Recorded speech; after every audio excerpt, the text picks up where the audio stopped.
Goeiedag en hartlik welkom hier by SA Gemeente se aanlyn diens. Wat 'n voorreg is dit nie om in hierdie wonderlike weer van die somer, hierdie seisoen van die lewe rondom God se woord by mekaar te kan kom. Dis 'n voorreg om vandag saam met jou tyd te kan spandeer in God se woord. En ons teks kom vandag uit Lukas 11 uit. Maar voor ons daar kom ons sluit die oë en kom ons bid saam. God is liefde, juig ons harte. En bedink wat sy liefde doen, dat hy sy seun gestuur het om ons sondes te versoen. Ja, hy wat eerste lief gehad het, het in liefde ons vergeef, en nou kan ons, nuut uit God gebore, uit die bron van sy liefde leef.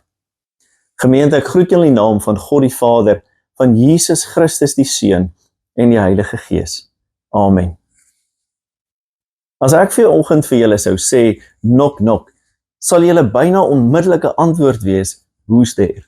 Ons almal ken die frase en die vraag, knock knock, who's there? En wanneer iemand dit vir ons vra, is dit amper asof ons byna glimlag, want ons kan nie wag vir die antwoord wat kom nie. Ons is nuuskierig oor dit wat volg, want dit is gewoonlik iets wat ons nie verwag nie. Of iemand se naam wat ons nie noodwendig sou assosieer met wie daar is nie. Hoekom is dit vir ons so fascinerend? Want nuuskierigheid is deel van ons menswees. Ja, nuuskierigheid is deel van wie ek en jy is. As ons net na die programme op TV kyk, dan besef ons hoekom realiteitsprogramme so gewild is. Dit het heel moontlik begin met Big Brother en jou en my jonger dae, en later was dit I'm a Celebrity, Get Me Out of Here. En so kyk die jong mense vandag natuurlik Love Island, en baie van ons kyk Britain's Got Talent, want ons is nuuskierig oor wie werklik talent het, wie gaan wat sê en wie gaan wat doen. Dit is ook hoekom ons die nuus kyk, hoekom die nuus al vir dekades lank op die TV is, om vir ons die inligting te gee oor wat gebeur waar in die wêreld. Tog voel dit dat daar soveel dinge is en gesegdes is wat ons waarsku teen nuuskierigheid. Hou jou neus uit ander mense se sake, is eintlik maar net een van hulle wat ons ouers baie keer gesê het. En dan natuurlik een wat ons almal ook goed ken, van nuuskierigheid is die kerk se banke leeg en die tronke vol. As ek en jy eerlik is en mooi daaroor nadink, moet ons erken dat ons kultuur en ons gemeenskap waarin ons groot geword het, 'n groot impak het op die manier hoe ek en jy dink, doen en dinge sou hanteer. Ons het almal gehoor dat plaasjapies en dorpsjapies verskillende mense is en verskillende dinge doen en hanteer. So is dit ook verskillend hoe ek en jy in Suid-Afrika groot geword het en hoe ons lewe vandag hier in die buiteland en in die VK is. Ja, afgelope week het ek 'n verhaaltjie gelees wat hierdie verskille wat ons ervaar, verstaan en ons hantering daarvan duidelik illustreer. 'n Verhaal wat ons almal heel moontlik mee kan assosieer. Dit gaan oor Charlie en Pieter, wat vriende al van skool af is.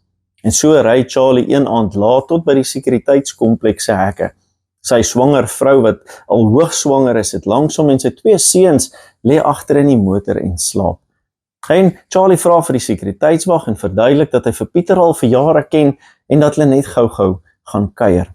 En die sekuriteitswag met die vrou wat so hoogswanger is, wil nie vir hulle te veel moeilikheid veroorsaak nie en laat hulle ingaan. En wanneer hy dan voor Pieter se huis kom, is die huis donker, want dit is al laat en almal slaap. Maar Charlie stop met sy Cortina se 3.2 liter voor die deur, sluit dit af en gaan klop aan die deur. En dan klop hy 'n tweede keer as iemand nie dadelik antwoord nie.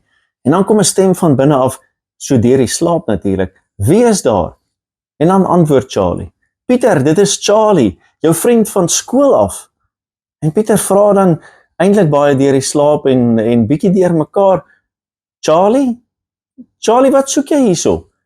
En Charlie sê, Pieter, jy het vir my 'n brief gegee, eendag toe ons op skool was, dat ek altyd sal welkom wees in jou huis.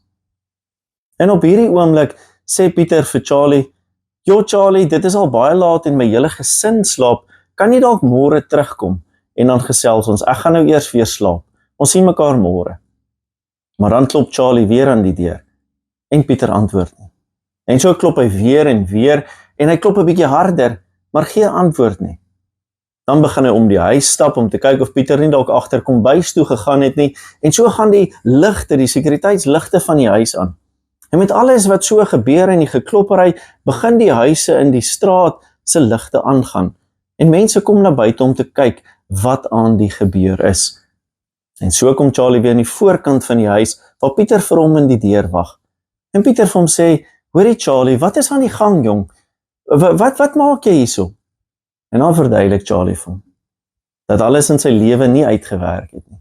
Dat hy in hierdie oomblik en hierdie aand geen uitweg kon sien en weet waarheen om te gaan nie, en dat hy onthou het van hierdie brief wat hy nog altyd gehou het, wat Pieter gesê het, hy is altyd welkom by hom. En as hy enigstens hulp nodig het, kan hy altyd na hom toe kom. Pieter dink daaroor en verduidelik maar, dat môre eintlik 'n baie besige dag is, en dat hy nie weet hoe om dit alles in te werk, dat Charlie hulle daar kan wees vanaand nie. En so sê Charlie vir hom, maar Pieter, ek is bankrot. Ek het werklik waar nêrens heen om te gaan nie. Ek het nie eens genoeg brandstof in my motor om weg te ry van hier af nie. En dan sê Pieter, maar Charlie, ek sal vir jou brandstof gee. Gee vir Jesusie geld vir die brandstof, en dan gaan gooi jy brandstof in, en dan sien ons mekaar môre, en dan praat ons die ding deur, en ons kyk om 'n plan te maak. En so draai Pieter om sy beursie te gaan haal. En op hierdie oomblik kom die sekuriteitswag wat gehoor het van alles wat gebeur, deur seker een van die bure wat geskakel het, en hy kom daaraan en die bure begin oorstap, en Charlie begin vreesbevange, angsbevange word. En so soek hy na die brief in sy sak om te verduidelik dat Pieter 'n vriend is wat hom jare terug uitgenooi het, en vir hom gesê het, hy is altyd welkom by sy huis. En op daardie punt kom Magda by die deur uit. Magda wat Pieter se vrou is, wat al lewenslank met hom 'n belofte afgelê het om 'n pad saam met hom te stap, en weet wie hy is. En dan kom Magda en sy vra vir Charlie, hoorie, maar wie is jy?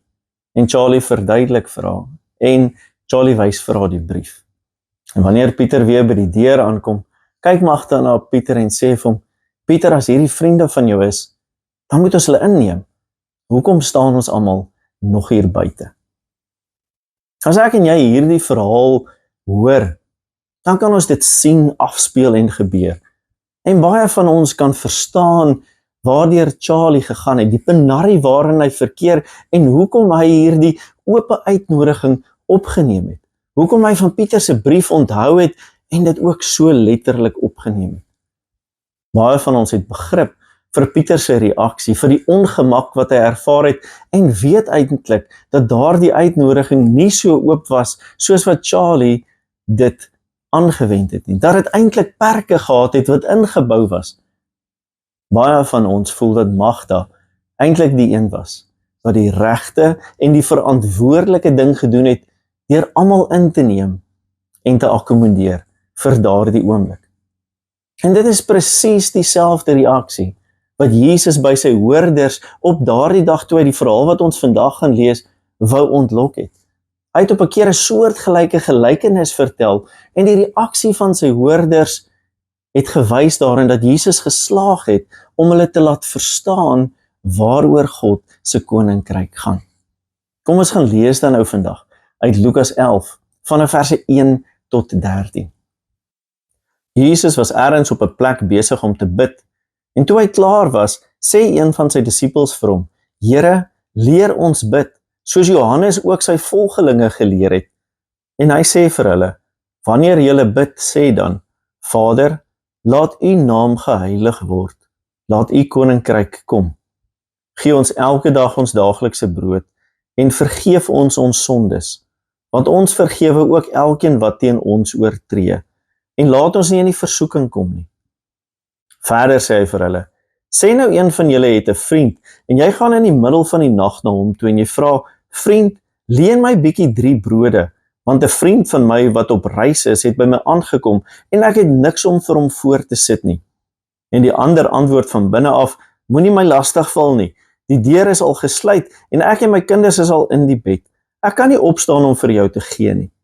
Ek sê vir julle, al sou hy nie opstaan en dit vir hom gee, omdat hy sy vriend is nie, sal hy tog opstaan en hom alles gee wat hy nodig het, omdat hy hom nie skaam om aan te hou vra nie.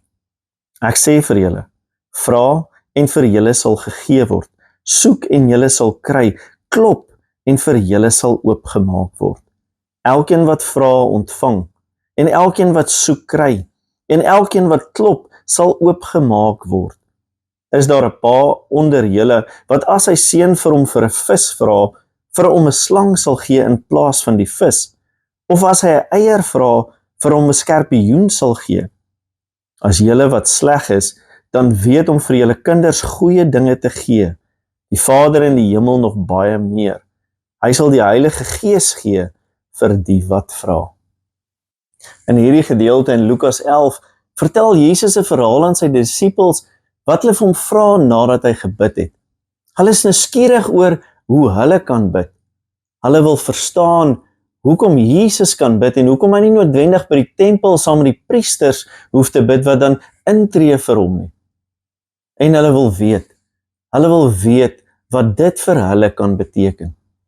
En Jesus leer hulle dan volgens Lukas hoe om 'n verkorte weergawe van die Onse Vader te bid, wat ek en jy so goed ken.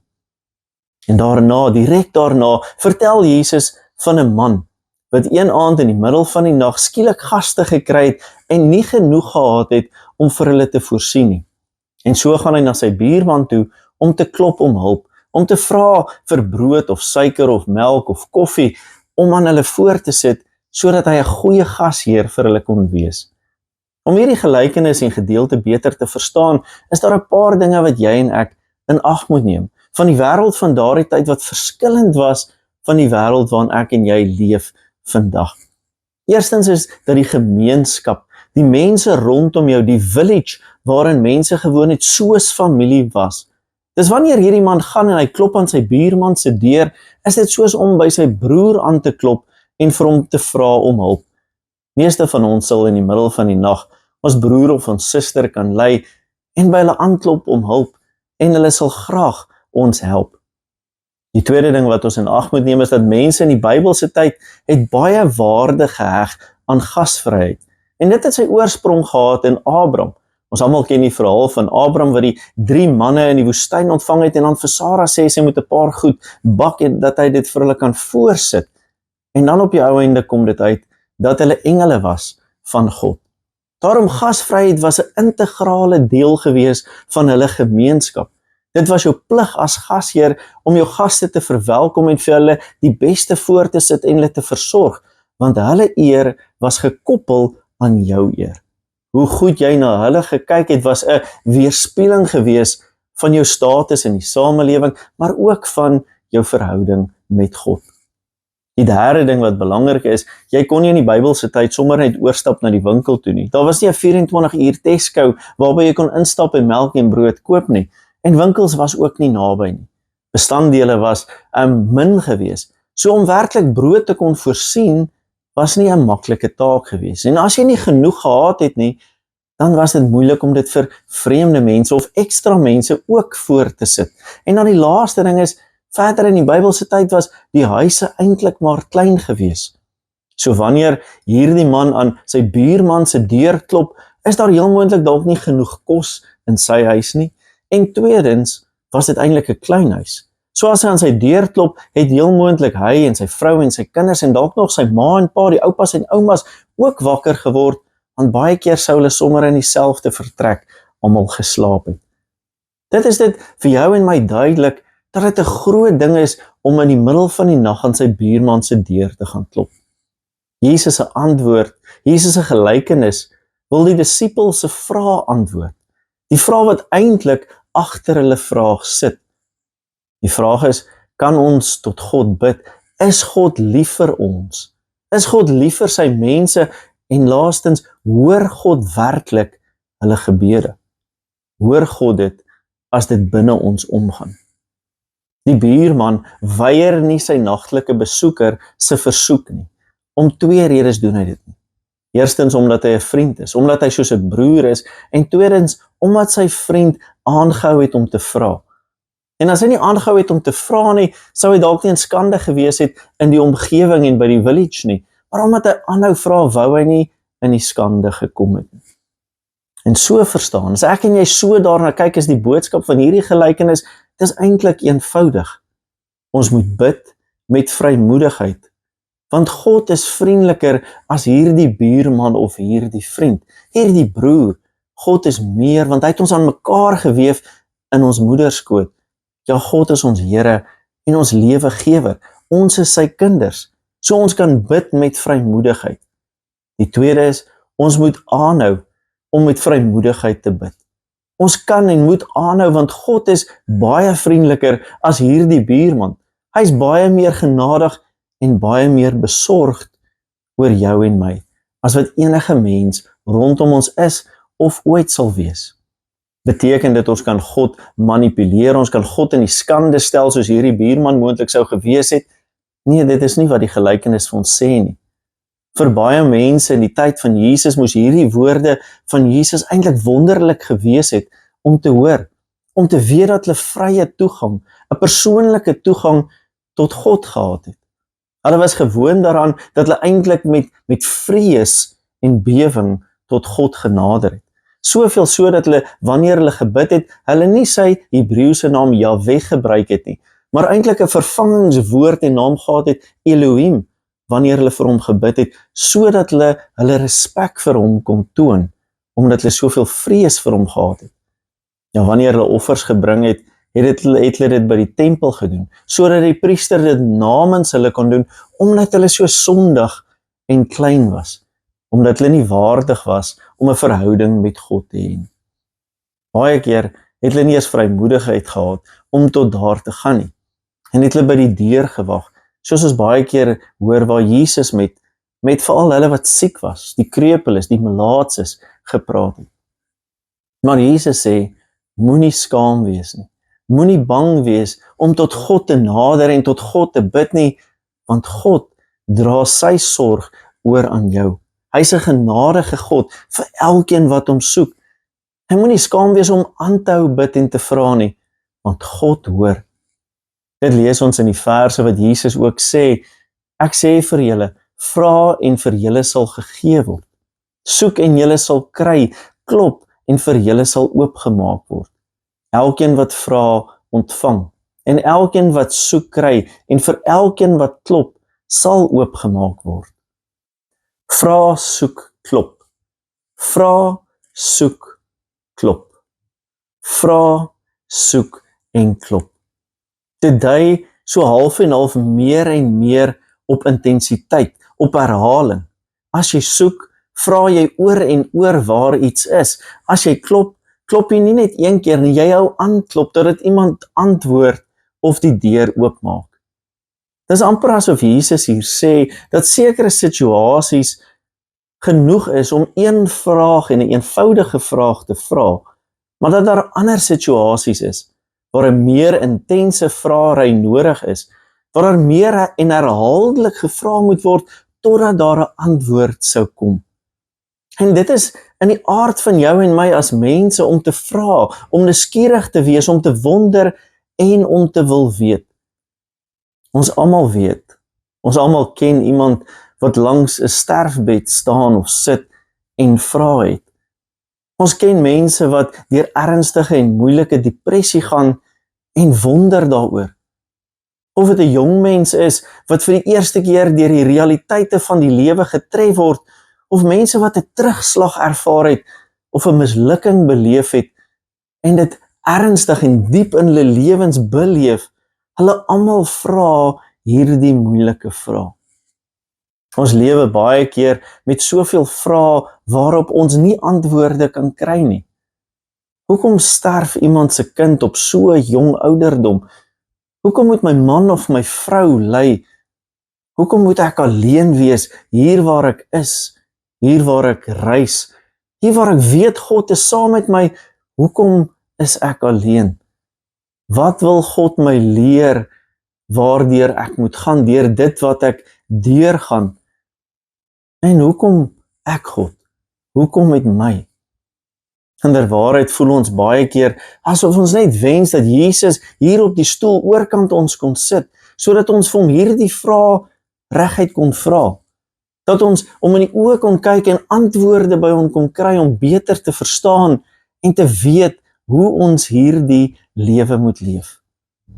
Die gelykenis van vanoggend sê dit vir jou en my. Dit sê vir ons dat God lief is vir ons soos 'n vader. Hy sê dat watter vader sal, wanneer sy seun of sy kind vir hom vir vis vra, vir hom 'n slang gee? Wanneer ons hierdie stelling lees in hierdie verse, dan besef ek en jy, God en Christus sê vir ons, dat God ons sal voed, wanneer ons vir voeding vra. Dat hy ons die lewe sal gee, dit wat nodig is om te lewe, eerder as die dood. Ja, die slang en die skorpioen verteenwoordig die dood, waar die vis en die brood verteenwoordig die lewe, wat God vir jou en my bied, in Jesus Christus. En as dit nie genoeg is nie, dan beloof hy om sy gees te gee. Sy gees wat jou en my sterk maak, wat jou en my lei, en jou en my in geloof versterk en lei tot by God. Steeds voel dit tog, baie keer as ons eerlik wil wees, dat baie van die vrae wat ons vandag het in die moderne lewe, spruit uit die lewe wat ons vandag moet leef, dat die antwoorde nie so maklik is vir jou en my om te vind in God se woord nie. Nou baie van die worstelinge wat ons het en die twyfels wat deur ons spoel en wat ons omring, is moeiliker om te antwoord uit God se woord uit. Maar tog onder leiding van God se gees kan ek en jy antwoorde daaruit kry. Kan ek en jy weet wat God se woord wil rig en gebruik vir jou en my in ons lewens. Ons het baie keer nie die onmiddellike antwoorde op meeste van ons vrae en uitdagings nie, maar die teks wil tog vandag vir jou en my ook sê, daar is 'n paar dinge wat ons wel kan weet. Ek weet dat God sê dat ek moet bid, dat hy my sal gee wat ek nodig het om te kan lewe, om sinvolle verhouding met hom te kan bou. Ek weet dat Jesus sê dat ons met vrymoedigheid en sonder skaamte na hom en na God toe kan gaan. Hy tree vir ons in en hy verwoord ons harte se gebede tot God. Ek weet dat Jesus sê dat ons moet aanhou om te bid, dat ons nie moet ophou nie en dat ons moet volhou, want God se genade is vir ons bedoel. Ek weet dat Jesus sê, as ons bid, ons Vader in die hemel beloof dat hy aan ons sy gees sal gee, om ons hier buite staan te rig en te lei, en om ons geloof te versterk.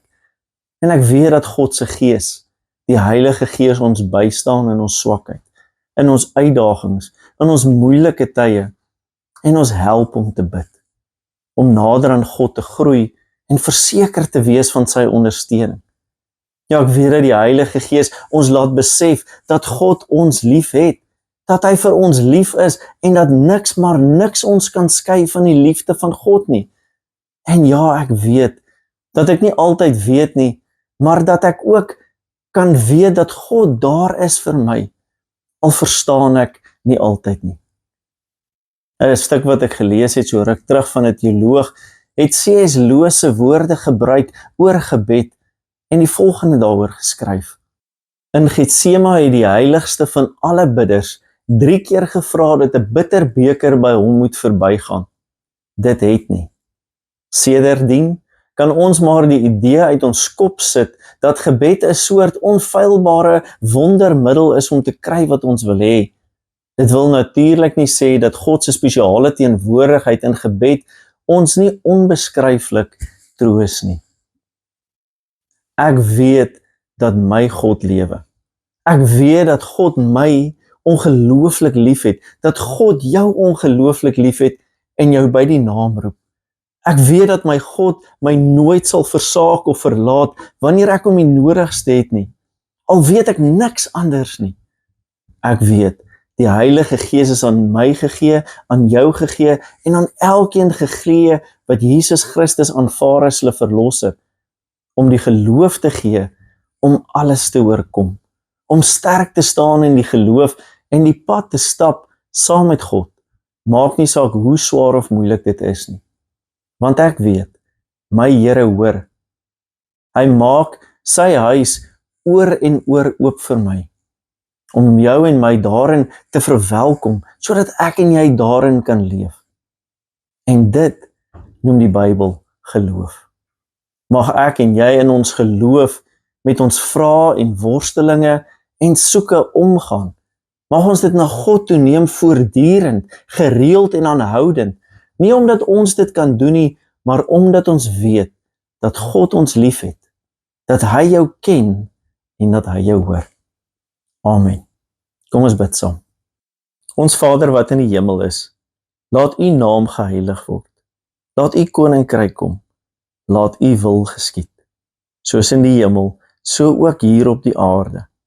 En gee ons vandag ons daaglikse brood. En lei ons nie in die versoekings nie, maar verlos ons van die bose. Want aan u behoort die koninkryk, en die krag, en die heerlikheid, tot in alle ewigheid. Amen. Dankie dat jy ook vandag hier by ons ingeskakel het by SA Gemeente se aanlyn diens.